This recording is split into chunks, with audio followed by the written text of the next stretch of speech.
আসসালামু আলাইকুম রহমতুল্লাহ। দেশ এখন স্বাধীন, দ্বিতীয়বার স্বাধীন হয়েছে।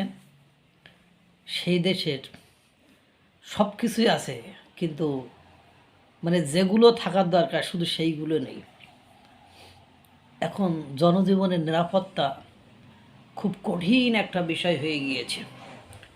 সাধারণ জনগণকে দীপুচন্দ্র দাসের মতো ধর্ম অবমাননার দোহাই দিয়ে, পিটুনি দিয়ে মেরে পুড়িয়ে ফেলা হচ্ছে। ছোট বাচ্চাটি পর্যন্ত ঘরের ভেতরে পুড়িয়ে কয়লা বানানো হচ্ছে। প্রকাশ্যে মাথায় গুলি করা হচ্ছে, কুপিয়ে জখম করা হচ্ছে, যার তার গালে থাপ্পড় মারা হচ্ছে। বিশ্ববিদ্যালয়ের শিক্ষকদেরকে জোর করে ছাত্ররাই সেই আসন থেকে সরিয়ে দিচ্ছে। এটাই বাস্তবতা। প্রথম আলো, ডেইলি স্টার সহ গণমাধ্যমগুলো বন্ধ করে দেওয়া হচ্ছে, আগুনে পুড়িয়ে দেওয়া হচ্ছে। এগুলোই চলছে, এগুলো আমরা সুন্দর করে দেখছি। এবার সেই বলিষ্ঠ কণ্ঠস্বর, সেই রাজনৈতিক নেতৃবৃন্দ যারা ভারতের 7 সিস্টার্স দখল করে নিতে চায়, আরও কত কিছু দখল করে নিতে চায়, তারা সেটা বলার অপেক্ষা নেই। তারা ভারতের আধিপত্য শেষ করুক। তারা ভারত 7 সিস্টার্স স্বাধীন করে দেবে, আরও কত কিছু লাথি মেরে এদেশ থেকে ভারতের হাইকমিশনকে বের করে দেবে।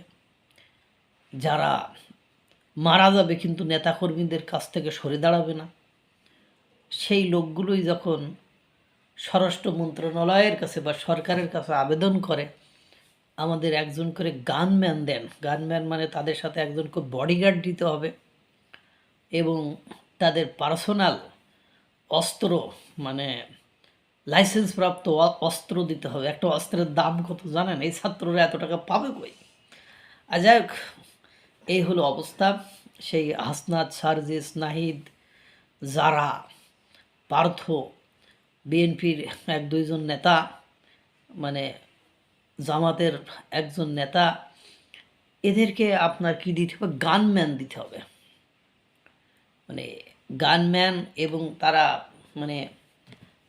যাতে নিজেদের নিরাপত্তা নিশ্চিত করতে পারে। এবং ওসমান হাদির বুনিরও একটা গানম্যান এবং তার আপনার মনে করেন লাইসেন্সপ্রাপ্ত অস্ত্র দিতে হবে। এগুলো দিলে তো হবে না, এগুলো আবার চালানোও শেখাইতে হবে। সরকার বুঝতে হবে যে এদেরকে নিরাপত্তা দিলেন, কিন্তু দুর্ভাগ্য হলো সত্য যে মাঠে ময়দানে যারা ঘুরে বেড়াচ্ছে তাদেরকে নিরাপত্তা আপনি দেওয়ার জন্য আপনি কি ব্যবস্থা করেছেন? এগুলোই চলছে। এ হলো অবস্থা।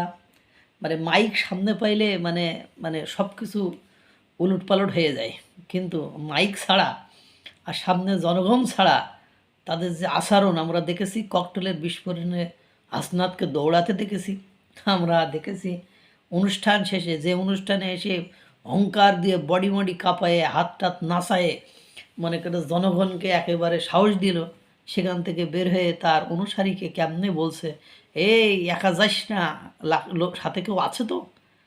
এটাই বাস্তবতা। এখন তারা নিজেদের আত্মরক্ষার জন্য গানম্যান পর্যন্ত যাচ্ছে।